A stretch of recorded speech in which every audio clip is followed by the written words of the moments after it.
अभी तक हमने देखा कि एजुकेशनल सेक्टर में कितना इन्वेस्टमेंट हुआ है, क्या अचीवमेंट्स हुई है। Now moving on to the next which is future prospectus in educational sector. आगे के और क्या प्लान्स है गवर्नमेंट के, ठीक है, और हमने क्या सोचा है। सबसे पहली बात जो वो है education for all, it's still a distant dream. कोई बोल सकता है, आप सोचो क्यों होगा ऐसा, it's still a distant dream. Why? Because जितना हमारी गवर्नमेंट कोशिश करती है, जितना हम स्पेंड करते हैं, पॉपुलेशन उतनी इंक्रीज हो जाती है। अगर पॉपुलेशन इंक्रीज ही होती रहेगी तो हम वो जो गैप है वो फिल नहीं कर पाएंगे, कितना भी आप इन्वेस्टमेंट कर दो। लेकिन अगर पॉपुलेशन ग्रोथ नहीं रुकेगा, उतना जितना फास्ट हो रहा है उतना हम उसको नीचे नहीं लेके आएंगे, तो हम वो गैप को, हम उस ब्रिज को फिल नहीं कर पाएंगे। इसीलिए it is still a distant dream, because government keeps on trying but still population explosion होता जा रहा है और गवर्नमेंट पहुंच नहीं पा रही है वहां तक। The literacy rates for both adult as well as youth have increase.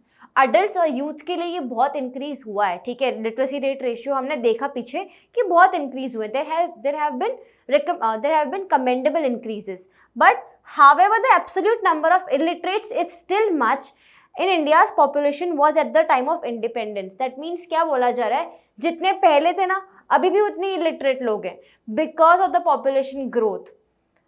In 1950, it was noted that the directives of the constitution that the government should provide free and compulsory education for all children up to the age of 14 years. Had we done this, we would have achieved 100% literacy by now. That means ये जो provision आया ना free education का, वो भी बहुत late आया है ना। अभी तक हमारे उतने ही लोग इलिटरेट हैं जितने हमारे इंडिपेंडेंस के टाइम पे थे, वो नंबर अभी भी सेम है। वाई? बिकॉज हमने तभी ये हमें एडवाइस मिली थी कि भाई ये ले आओ, directive of government, directive of constitution ने बोला था कि आप ये ले आओ, give free education to 6 to 14 years children, उनको फ्री एजुकेशन मिलेगी, वो लोग आएंगे। Because at that time people could not afford school, है ना। वहाँ पे तब तो बिल्कुल था ही नहीं कि लोग स्कूल जा पाते थे। अब तो फिर भी लोग ट्राई करते हैं, पुअर से पुअर लोग भी ट्राई करते हैं अपने बच्चों को स्कूल सेंड करने के, because now people understand the importance of education. पहले लोग समझते भी नहीं थे, तो तब अगर फ्री स्कूलिंग मिलती तो शायद अभी तक हम लोग 100% लिटरेसी रेट अचीव कर चुके होते। तो यहाँ पे दो चीज़ें हमें याद रखनी है, पॉपुलेशन ग्रोथ भी बहुत हुआ in my opinion, and the next was that हमने ये जो 6 to 14 ईयर्स की एजुकेशन का, फ्री एजुकेशन का जो हमारा आया था एक्ट, वो बहुत ही लेट आया। बिकॉज ऑफ दैट हम लोग बहुत ही पीछे रह गए। Gender equity better than before. Gender equity पहले से बहुत अच्छी हुई है। हमने देखा कि मेल्स और फीमेल्स के जो लिटरेसी रेट रेशियो हैं करंटली 2017-18 के रिपोर्ट्स के अकॉर्डिंग वो बहुत ज़्यादा इंक्रीज हुए हैं, लिटरेसी रेशियो इंक्रीज हुआ है। बट स्टिल यहाँ पे क्या है, the differences in literacy rates between males and females are narrowing, कम हो रहे हैं differences. It indicates a positive development in gender equity. However, women's education needs to be promoted. क्या बोला जा रहा है, आपका वो डिफरेंस तो नैरो हो रहा है, बट अभी भी जेंडर इक्विटी हमें और प्रमोट करनी पड़ेगी, बिकॉज वुमेन एजुकेशन और प्रमोट करने की ज़रूरत है। अर्बन एरियाज़ में नहीं तो एटलीस्ट रूरल एरियाज़ में बहुत ज़्यादा ज़रूरत है वहाँ पे प्रमोशन की। To improve the economic independence and social status of women.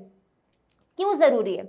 Economic independence women को भी होनी चाहिए। अगर वो एजुकेटेड होंगे तो ही वो इकोनॉमिक इंडिपेंडेंस अचीव कर पाएंगे, प्लस उनका सोशल स्टेटस भी इम्प्रूव होगा। लास्ट मैंने आपको एक वीडियो में समझाया था प्रीवियस वीडियोस में कि वुमेन को एजुकेशन देने से क्या होता है, उससे पॉपुलेशन ग्रोथ पे इम्पैक्ट आता है या नहीं आता है, हमने डिस्कस किया था। तो येस आता है। अगर वुमेन एजुकेटेड होगी तो वो अपने आप समझेगी कि पॉपुलेशन ग्रोथ अच्छी बात नहीं है, जितना कम उतना better, right? Women's education makes a favorable impact on the fertility rate and health care of women and children. If a woman is educated enough, she knows how to take care of herself along with the children. क्या nourishment होनी चाहिए, क्या care मिलना चाहिए, वो भी हमारा improve होता है if you are educating women. Along with this, हमने कुछ प्रीवियस वीडियो में डिस्कस किया था that if you are educating women, तो उस पॉइंट में मैंने आपको पूछा था कि क्या पॉपुलेशन ग्रोथ में, कंट्रोल में मतलब कुछ इम्पैक्ट आता है या नहीं आता है। तो येस आता है। मैंने वहाँ पे आपको बताया था कि क्यों आता है, बिकॉज अगर हम वुमेन को एजुकेट करते हैं तो वो समझते हैं एक्चुअली में कि पॉपुलेशन ग्रोथ कोई अच्छी चीज़ नहीं है, जितना कम उतना better. So we cannot be satisfied with the upward movements in the literacy rates until 100% literacy rate is achieved.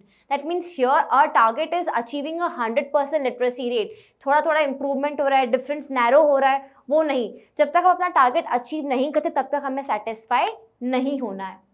Next point is Beti Bachao Beti Padhao. This campaign was launched in the year 2015 by government to generate awareness and improve efficiency of welfare services intended for girls in India.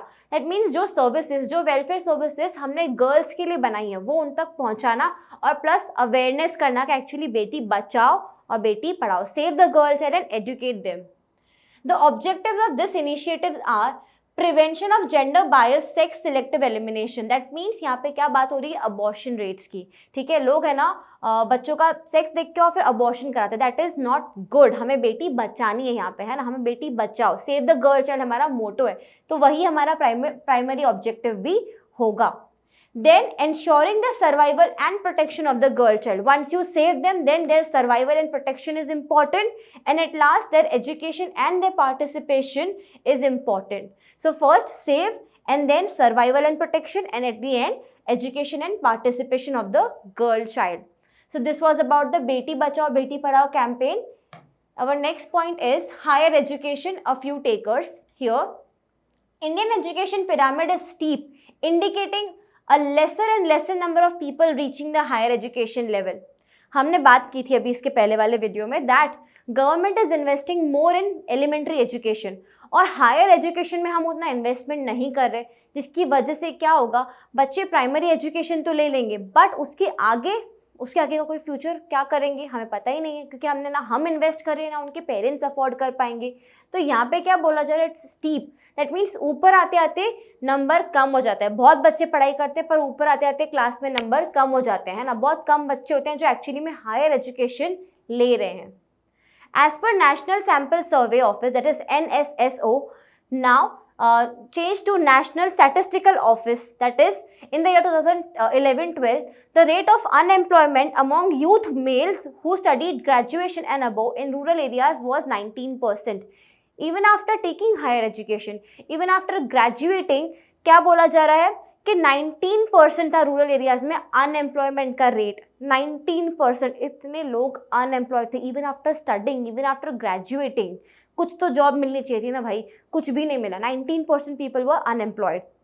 In comparison to that urban counterparts में क्या था, relatively it was less but still it was 16%. Unemployment की बात हो रही है. पढ़ाई तो आपने कर ली बट अभी भी आप अनएम्प्लॉयड ही हो. Now the most severely affected ones were young and rural females graduate, as nearly 30% of them are unemployed. That means हम females को पढ़ा तो रहे हैं, ठीक है, बट उन्हें एम्प्लॉयमेंट अभी भी नहीं मिल रही. तो वहाँ पे भी जेंडर इक्विटी लाना बहुत ज़रूरी है. अभी भी क्या बोला जा रहा है कि रूरल एरियाज में 19% people, youth male is unemployed. Urban areas में 16% people are unemployed, and around rural females कितनी है, ग्रेजुएट फीमेल की बात हो रही है, which are nearly 30% are still unemployed. That means हमें यहाँ पे बहुत काम करने की ज़रूरत है. हमें एजुकेशन सेक्टर पे तो काम करना ही है, अलॉन्ग विद दैट बाद में एम्प्लॉयमेंट अपॉर्चुनिटीज़ भी जनरेट करनी है, सो दैट हमारा जो पोटेंशियल है, ह्यूमन रिसोर्स है, ह्यूमन कैपिटल तो आपने फॉर्म कर दिया पर उसका यूटिलाइजेशन नहीं हो रहा है अभी भी, right. So we need to work more on that part. Now in contrast to this, only 3 to 6% of primary level educated youth is rural and urban areas were employed. Primary educated जो हैं हमारे बच्चे, सिर्फ 3 to 6% लोग ही हैं जो unemployed थे. The situation is yet to improve as indicated by periodic labor force survey in 2017-18. 17-18 में हमने क्या बोला कि ये situation अभी improve होगी.